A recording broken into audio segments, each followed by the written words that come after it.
Alors, ce que je vous propose maintenant, alors on est un peu en retard parce que j'avais 3/4 d'heure pour l'exercice qui va suivre, il m'en reste 10 minutes. On va le faire quand même. Une première contribution sur les grandes tendances et les avancées de la transition énergétique sur les territoires, avec quelques clés de compréhension du contexte global qu'on a déjà commencé à explorer avec ces interventions d'introduction. Cette première contribution, elle est signée Pascal Canfin. Nous l'avons rencontré vendredi dernier. Et vous allez entendre 4 interventions. La première, c'est un échange très court qu'on a eu avec lui sur l'actualité du développement durable, vu de sa fenêtre. Pascal Canfin est directeur général du WWF, il a été ministre, député européen. Et ensuite, il reviendra à 3 reprises pour vous poser à vous une question, et on essaiera de prendre quelques minutes pour vous entendre et entendre vos réponses. Et tout d'abord, son point de vue sur les grandes tendances et les avancées de cette transition énergétique. On l'écoute.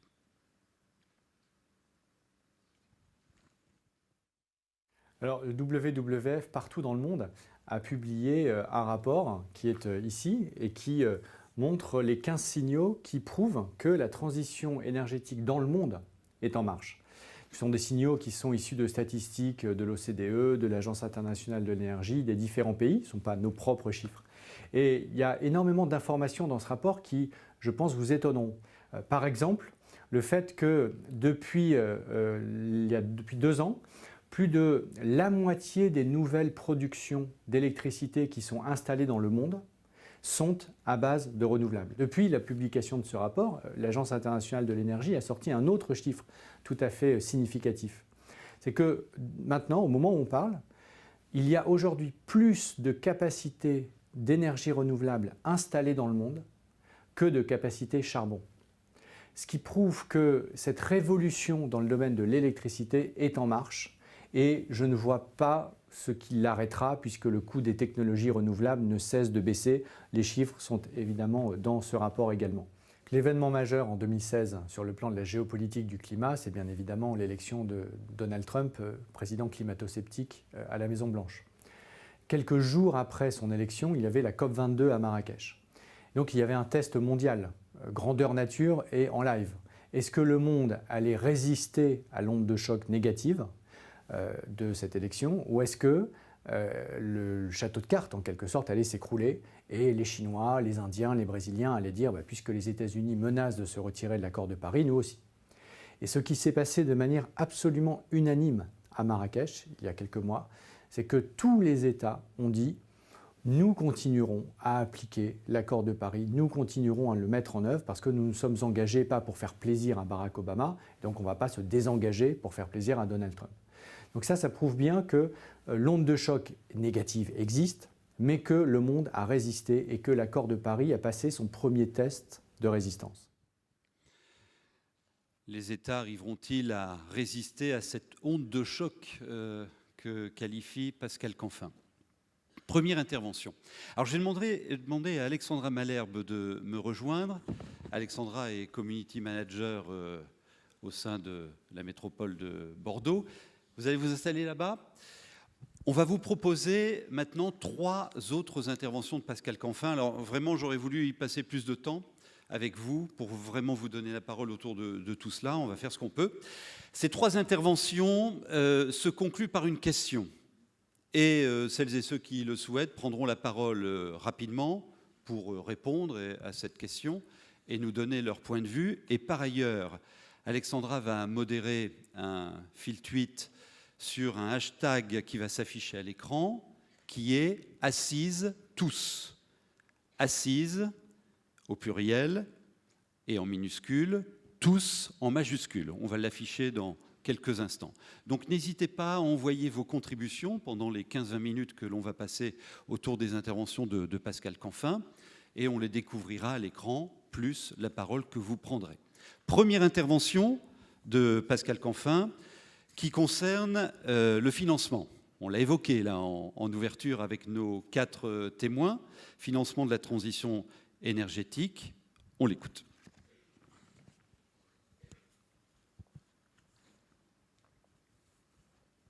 La perspective d'un monde prospère et stable, dans lequel on peut faire des affaires, on peut investir de manière confiante dans l'avenir, c'est incompatible avec un monde qui se réchauffe à 3 degrés, 4 degrés, 5 degrés. Une France qui se tournerait résolument vers une stratégie 2 degrés, compatible et alignée sur l'accord de Paris, créerait 900 000 emplois de plus que si elle continuait ce qu'on appelle le business as usual. Est-ce qu'on peut se passer de ces 900 000 emplois? C'est comme ça qu'il faut poser la question. Si on a de nombreuses études qui montrent qu'il y a au contraire une convergence d'intérêts entre la transition climatique, la transition énergétique et l'emploi, compte tenu du niveau de chômage de masse qui fragilise, qui gangrénise la société française, est-ce qu'on a le droit de s'en passer? Si la réponse est non, ça veut dire qu'il faut mener les politiques publiques, faire les investissements nécessaires qui permettent d'activer ce potentiel. Donc ma question est aujourd'hui, quelle analyse vous faites de cette tension d'une part, et d'autre part, quelles sont vos propositions? Quelles sont les solutions qui, selon vous, devraient être mises en œuvre pour lever cette contrainte? Non pas investir dans tout et n'importe quoi, mais de se dire, voilà, j'ai des objets incontournables à financer si on est sérieux avec l'accord de Paris. Et donc, il faut le faire. Et la question, c'est quels sont les outils qui me manquent? Quelles sont les règles du jeu qui doivent bouger au niveau local, au niveau national, éventuellement au niveau européen, pour me permettre, moi, élu local, de lever cette contrainte et d'investir dans ce qui doit être financé par les collectivités locales. Le hashtag, c'est Assises tous. La première question qu'il nous pose, quels sont les outils manquants pour permettre la réalisation de la transition énergétique? Je me rappelle l'année dernière aux Assises de Dunkerque, dernière plénière, jeudi après-midi, vous étiez déjà tous partis ou presque, et une info importante qui nous était partagée par un économiste de l'ADEME qui confirmait la perspective des 900 000 emplois que rappelle Pascal Canfin et une augmentation de 4 points du PIB à horizon 2030-2050. Et la question posée, c'est qu'est-ce qui vous manque aujourd'hui pour accélérer cette transition productrice de valeur? C'est clair et démontré, et vous le savez tous. Alors, vous contribuez sur le hashtag qui est là, et puis j'ai envie de vous donner la parole, et encore une fois, à 2-3 d'entre vous seulement, vu le temps contraint que nous avons. Alors, qui commence sur cette question? C'est une question qu'il adressait directement aux élus des territoires. Qui veut prendre la parole? Est-ce que mon élu de Lille est toujours là? Il est là? Monsieur Basselis? Il n'est plus là. Il est déjà parti. Alors, qui est élu parmi vous, là? Madame Bouchard, je la connais. Ben, je vais commencer avec vous. Votre réponse à cette question, encore une Lilloise. Eh oui. Oui. Ma réponse serait de travailler sur la décarbonisation des financements publics. Je crois qu'il y a eu un certain nombre de vœux qui ont été pris par une quarantaine de collectivités en 2015-2016 pour comment on travaille effectivement avec les financements à la fois des marchés publics, mais aussi des caisses de retraite, par exemple, dans les collectivités. Merci. Je crois qu'il y a un micro qui va se balader de l'autre côté avec un hôte ou une hôtesse. Je vous en prie, descendez et puis on va donner le micro à des intervenants. Alors d'autres élus et d'autres, hein, qui veut prendre la parole? Monsieur, par exemple, je ne sais pas si vous êtes élu, mais on est là pour échanger pendant les 3 jours. Votre point de vue sur cette question? Pas du tout élu, je travaille chez GRDF, donc je peux vous donner... Ben voilà, donc je ne voudrais pas m'exprimer avant lui, mais...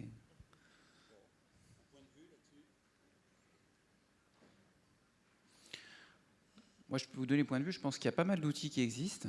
Je pense qu'après, c'est plutôt une mobilisation collective et d'avoir une trajectoire, un objectif, et d'aller tous dans le même sens. Je pense que je ne suis pas sûr qu'il manque vraiment les outils. Ok. On évaluera hein, au cours de ces 3 jours les conditions, on l'avait déjà évoqué aux 2 précédentes assises, de la mobilisation collective, justement, hein, les articulations, les mécaniques à mettre en place. De l'autre côté, monsieur, vous donnez le micro là-bas. Si vous voulez bien vous lever et vous présenter. Allez-y. Merci. Virginie Perron, élue à la mairie de Saint-Paul à l'île de la Réunion. Et donc, nous, on a fait le déplacement parce qu'effectivement, nous, ce n'est pas tellement les outils qui nous manquent, nous, c'est l'information. Par exemple, l'ADEME était présente tout à l'heure. Nous, on a beaucoup de personnes qui viennent nous démarcher au niveau des politiques publiques pour savoir quels sont les outils que nous allons mettre en place sur la valorisation des déchets alimentaires, par exemple. Mais il y a tellement de moyens qu'on en est un peu dépassé. Et donc, et face à cela, on est un peu dépourvu pour l'instant face à ce manque d'informations. Et il y a aussi un manque des consciences, d'éveil des consciences chez nous, alors qu'à l'horizon 2030, on est censé aller vers l'autonomie énergétique. L'éveil des consciences. Rendez-vous à 14 h dans cette salle. Hein. On va explorer les sciences humaines qui parlent à la transition énergétique. Et par rapport à votre premier point, on a eu des explications avec le discours de Ségolène Royal. Mais par ailleurs, vous exprimez l'accélération des dispositifs et il faut qu'on s'y retrouve.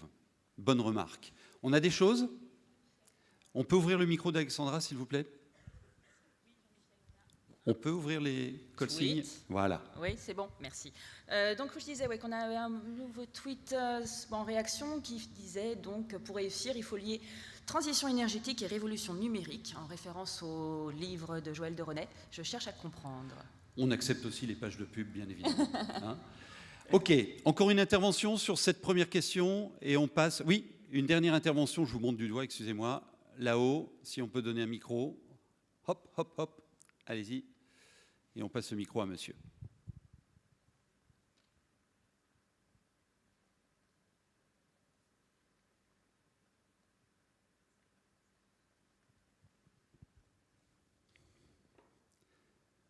Le micro ne fonctionne pas. Bon. Je pense pas, mais alors attendez, je vais vous apporter le mien.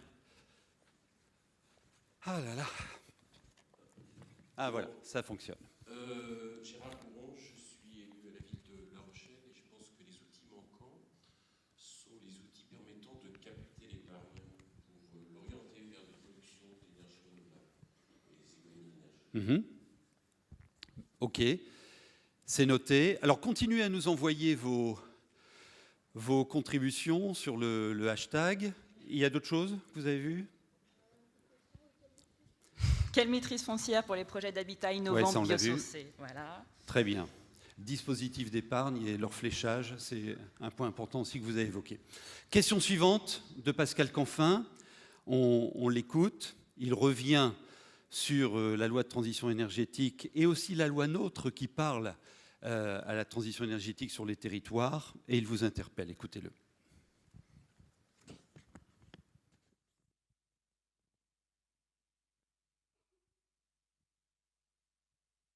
Moi, je crois beaucoup que le XXIe siècle sera celui des villes-mondes et que la mondialisation va se faire non pas par les États, mais elle va se faire par les villes qui vont s'agréger autour de causes communes, autour de règles communes. Et on le voit par exemple en matière de lutte contre la pollution de l'air. Ce sont les villes, les grandes villes mondiales qui font bouger les choses. Je crois que ce sera vrai encore plus demain sur les questions climatiques, sur les questions de mobilité douce, sur les questions d'urbanisme durable. Les grands élus locaux ont un pouvoir extraordinaire lorsqu'ils s'agrègent et de fait, ils peuvent édicter quasiment du droit international bottom-up. Parce que lorsque vous avez une centaine de grandes villes qui représentent des centaines de millions de personnes, voire des milliards d'habitants, qui disent ben voilà, dorénavant, dans mes appels d'offres, nous allons tous mettre la même clause, ben vous avez créé du droit international, de fait, sans les États. Donc je crois que c'est ça un fil à tirer qui est absolument décisif, qu'on voit, on le pressent, on en voit les signaux, demain ce sera encore plus puissant. Ma deuxième question, c'est de savoir si, après l'adoption de la loi transition et de la loi NOM sur l'organisation du territoire, vous disposez de tous les outils nécessaires pour mettre en œuvre la transition, ou est-ce que, au fond, il vous manque encore des clés pour agir? Et lorsque vous pourrez répondre à cette question, je serai ravi que l'on puisse porter auprès des différents candidats à l'élection présidentielle, éventuellement ensemble, ces suggestions, ces propositions pour aller plus loin et continuer à changer les règles du jeu, si bien évidemment c'est nécessaire. Alors soyez créatifs et on diffusera comme il nous le propose vos propositions. Donc il nous dit que les territoires, les villes pourront produire des lois internationales et cette mondialisation, elle passera d'abord par les villes et non pas par les États. On a donc deux outils, la loi de transition énergétique, loi NOTRe pour les territoires. Est-ce qu'on a là ce qu'il faut? Qu'est-ce qu'il manque? Et là encore, on peut s'adresser principalement au territoire. Le hashtag et puis aussi le micro que je vais vous donner tout de suite. Qui veut prendre la parole? Mais la route a été longue ou quoi là? Hein? Alors où sont les élus? Les élus, levez le doigt. Monsieur, allez, on donne le micro à monsieur là-haut. Vous vous signalez s'il vous plaît? Voilà. Là. Faites signe, monsieur. Bah, dites-nous d'où venez et qu'est-ce que vous en pensez. Allez-y, prenez le micro.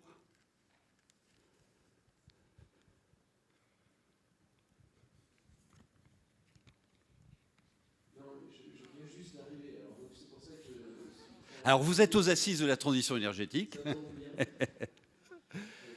D'où venez-vous?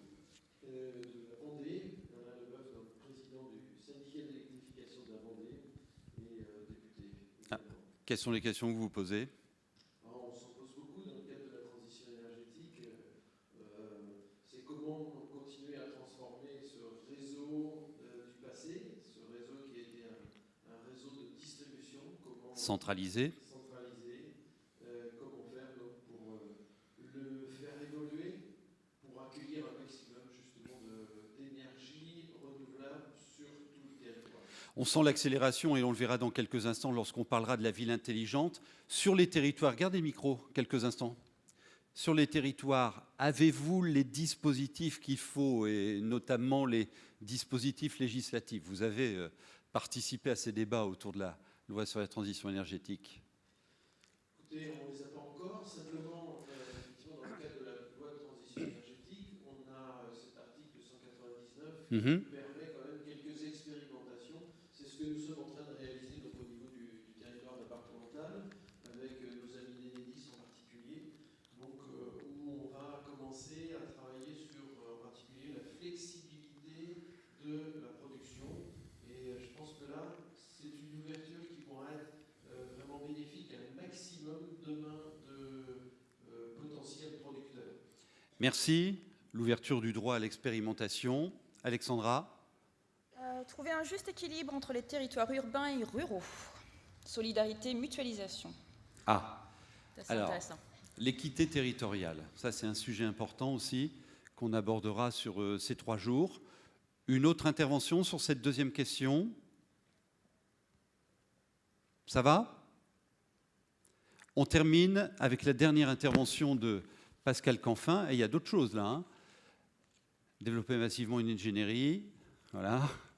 À 13h. Mais il faut votre ticket pour la cantine. Hein. Autrement, vous ne pourrez pas rentrer. Troisième et dernière intervention. On l'écoute et on réagit quelques instants avec vous.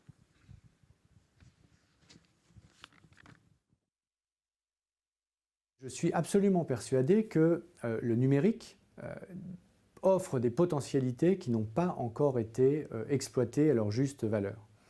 Et aujourd'hui, au fond, ce qu'il manque, c'est l'infrastructure qui permet de créer cette communauté d'action des individus qui, pour certains, ont envie de s'engager sur l'alimentation, l'agriculture, pour d'autres la mobilité, pour le troisième l'énergie, pour le quatrième la solidarité internationale, peu importe.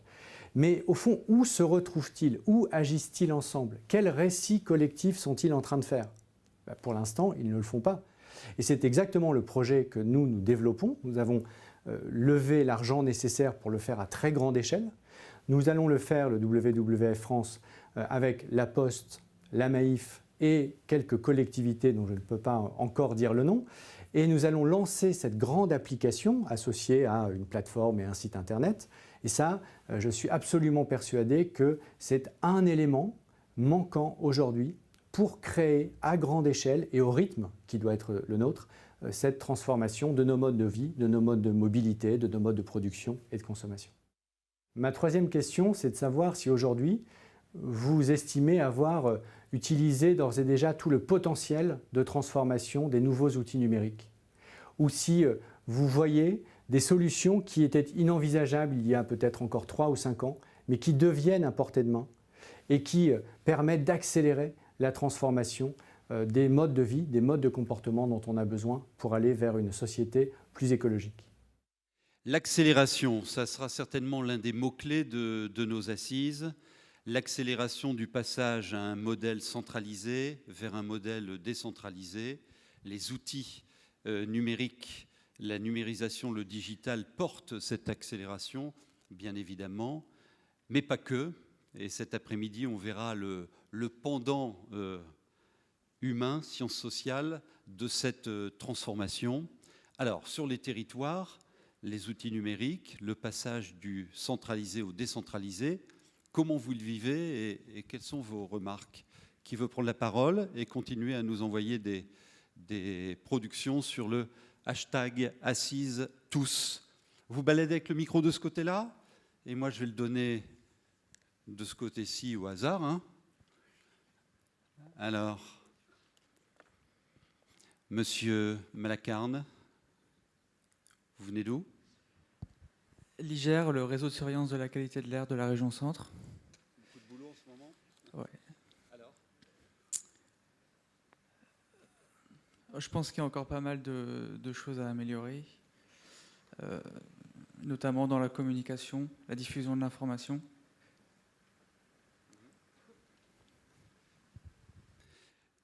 Là, il nous interpelle sur le digital, les outils numériques. On y viendra dans quelques instants avec la ville intelligente. L'appropriation de ces outils, vous, au niveau de votre structure, comment vous le prenez? On parle de partage de l'information, hein, de traitement de l'information également. Oui, c'est ça. C'est pas toujours facile, mais on essaye de se mettre à jour, d'utiliser les derniers outils mis à disposition. Après, il y a pas mal d'enjeux niveau développement d'algorithmes pour améliorer les choses. Alors, ça, c'est aussi un point, je crois qu'on va le voir là, dans la session juste après, l'accès à l'information publique et le traitement de cette information dans la ville intelligente. On va voir ce que ça donne. Madame, je vous donne mon micro. Vous pouvez passer le micro, monsieur, s'il vous plaît? Voilà. Bonjour à tous. Alors moi, ce que je voudrais dire, aujourd'hui, moi j'habite Madame Guillot 2, la commune de Saint-Mathieu, PNR, Périgord-Limousin. Alors nous, le problème qu'on a, c'est la couverture. Le numérique, c'est très bien, mais il y a encore de grosses communes qui ne sont pas couvertes. Plusieurs régions ont pris des décisions pour arriver à une couverture universelle d'ici 2025, une réalité du territoire. Madame? Bonjour, Laure Curval, conseillère départementale Gironde. Donc justement, c'était sur cette question que je voulais intervenir. On a parlé tout à l'heure des villes-mondes. Je suis aussi élue sur la métropole, hein, donc je suis bien attentive à une vision à la fois métropolitaine et girondine. Il reste quand même que sur cette question des outils numériques, c'est vrai que c'est forcément des enjeux. Et pour citer ce que fait la Gironde, on a justement lancé récemment un plan Oméga pour couvrir l'accès au haut débit des 410 000 foyers hors métropole. C'est quand même 650 millions d'euros d'investissement. Donc, avant de pouvoir utiliser tout ce potentiel, faut-il encore qu'on donne accès à tous nos citoyens, aux entreprises, etc., à cela. Donc, ça renvoie un petit peu à la question tout à l'heure qui était aussi soulevée de la solidarité territoriale entre ces grandes métropoles et en dehors. Que se passe-t-il dans les territoires? Vous parlez des réseaux de villes, mais il faudrait parler de réseaux de territoires, hein, plutôt. Tout à fait. Dernière intervention là-haut, je vous en prie. Bonjour, je suis Dominique Giron, je suis maire d'une commune de 120 habitants dans le Puy-de-Dôme et vice-présidente du conseil départemental du Puy-de-Dôme avec une hypercentralité à Clermont-Ferrand et une grande zone rurale. Donc c'était pour remonter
Merci. Alexandra, est-ce que vous avez reçu des Oui, contributions, des remarques? Juste pour résumer, c'est vrai que les mots-clés qui reviennent souvent, c'est souvent la solidarité, le partage, l'économie collaborative. C'est souvent ça qu'on retrouve. Oui. Et puis, par rapport à ce que vous dites, madame aussi, la transition énergétique parle directement aux politiques d'urbanisme, hein, de fait. C'est important et c'est une question que je poserai aux invités qui vont suivre. Merci, Alexandra. Merci à vous tous.